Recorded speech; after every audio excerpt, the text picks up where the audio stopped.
নমস্কার বন্ধুরা, আশা করি আপনারা সবাই ভালো আছেন। আজকে বানাবো বান ধোসা। তার জন্য দেখুন এক বাটি সুজি নিয়ে নিয়েছি।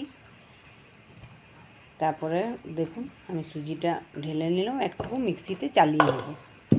তার সাথে লাগছে আলু, একটা ছোট আলু নিয়েছি, বিনস লাগছে, গাজর, পেঁয়াজ কুচি, ধনা পাতা কুচি, কাঁচা লঙ্কা, আপনারা যে যেমন ঝাল খান সেরকম দেবেন, নুন, গোটা জিরে, বেকিং সোডা। দেখুন এটা আমি ঘুরিয়ে নিয়েছি। দেখুন এরপর আমি যে আলুটা কেটে রেখেছিলাম সেই আলুটা এর মধ্যে দিয়ে দিব। আলুটা দেওয়ার পরে আমি এর মধ্যে ওই 1.5 বাটির মতন জল দেব।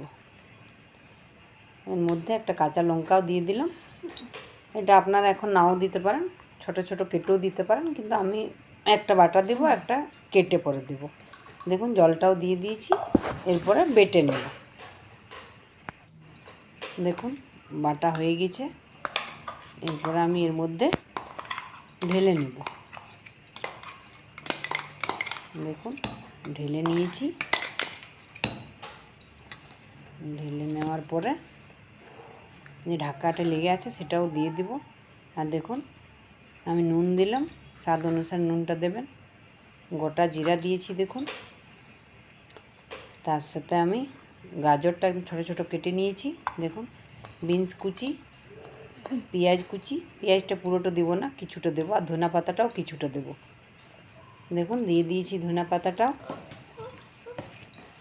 এরপরে আমি মিক্স করে নেব ভালো করে। ভালো করে একদিকে ঘুরিয়ে মিক্সটা করে নেব। হয়ে গেছে দেখুন। দেখুন এরপর আমি এটাকে 15 মিনিট ঢাকা দিয়ে রেখে দেব রেস্টে। যতক্ষণ রেস্টে রেখেছি বেটারটা, ততক্ষণ আমি একটা বান ধোসা খাওয়ার জন্য একটা চাটনি বানাবো। সবথেকে প্রথমে আমি একটা ফ্রাই প্যান নিয়েছি। দেখুন ফ্রাই প্যানে একটু সাদা তেল দিয়ে দেবো। আপনারা চাইলে আর একটু তেল দিতে পারেন। দেখুন তেলটা গরম হয়ে গেছে। এরপরে আমি একটু গোটা জিরে দিয়ে দিয়েছি দেখুন। তারপরে আমি একটু বিরির ডাল ভাঙা দিয়ে দেবো। যদি আপনাদের কাছে এই ভাঙা ডালটা না থাকে তো গোটাটাও দিতে পারেন, আর যদি গোটাটা না থাকে তো নাও দিতে পারেন, কিন্তু দিলে কি চাটনির টেস্টটা খুব ভালো হয়। তারপরে একটু আমি নেড়ে নিলাম। নেড়ে নেওয়ার পরে যে টমাটোটা কেটে রেখেছিলাম সেটা এর মধ্যে দিয়ে দিলাম। দেখুন দিয়ে দেওয়ার পরে আঁচটা মিডিয়ামে রাখবেন, কিছুক্ষণ নেড়ে নেব। দেখুন টমাটোর সাথে আমি কাঁচা লঙ্কাও দিয়ে দিয়েছি একটা। আপনারা যে যেরকম ঝাল খান সেরকম দেবেন। কাঁচা লঙ্কাটা দেওয়ার পরে নেড়ে নিলাম। নেড়ে নেওয়ার পরে আমি একটু ঢাকা দিয়ে দিব কিছুক্ষণের জন্য। তারপরে ঢাকাটা দেখুন খুলে নিয়েছি। একটু নেড়ে নেব। নেড়ে নেওয়ার পরে এর মধ্যে আমি স্বাদ অনুসারে নুনটা দেবো। এখন নুনটা দিয়ে দিব, তবে পরে আর নুন দিতে হবে না। দেখুন নুনটা দিয়ে দিয়েছি। নুনটা দেওয়ার পরে আমি বাদামটা ভেজে রেখেছিলাম সেটাও দিয়ে দিলাম। তারপরে পেঁয়াজ রসুনটা দিয়ে দিলাম। পেঁয়াজটা একটু বেশি করে দেব। পেঁয়াজ রসুনটা দেওয়ার পরে এর মধ্যে আমি একটু আদাটা ভুলে গেছিলাম। এখন দেখুন আদাটাও একটু দিয়ে দিব, খুব বেশি দেবো না, একটু দেওয়ার পরে ভালো করে নেড়ে নেব। দেখুন ভাজাটা হয়ে গেছে। এরপরে গ্যাসটা বন্ধ করে দিলাম, হালকা ঠান্ডা করে নেব। তারপরে মিক্সি জারে ঢেলে নিয়েছি।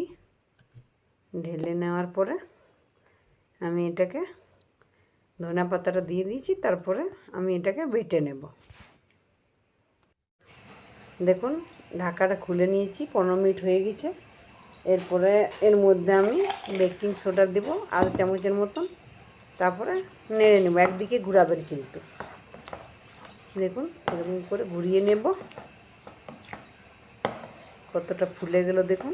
এরপরে আমি বানাবো।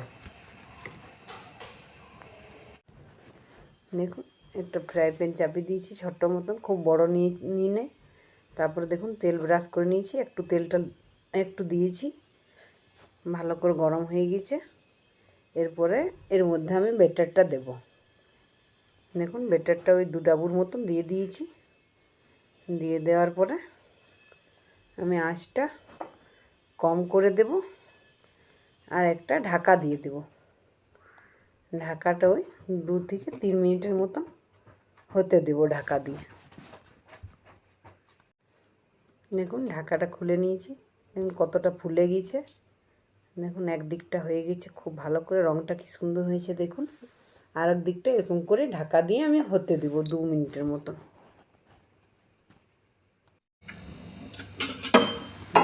আর দিকটা উল্টে নিয়েছি।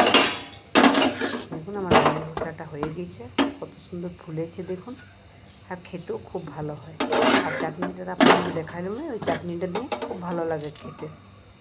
তুলে নিয়ে একটা প্লেটে, যদি আমার বানানোর রেসিপিটা আপনাদের ভালো লাগে তো একটা লাইক করবেন, সাবস্ক্রাইব করবেন, পুরো ভিডিওটা দেখার অনুরোধ রইল। দেখুন চাটনিটা বাটা হয়ে গিয়েছিল।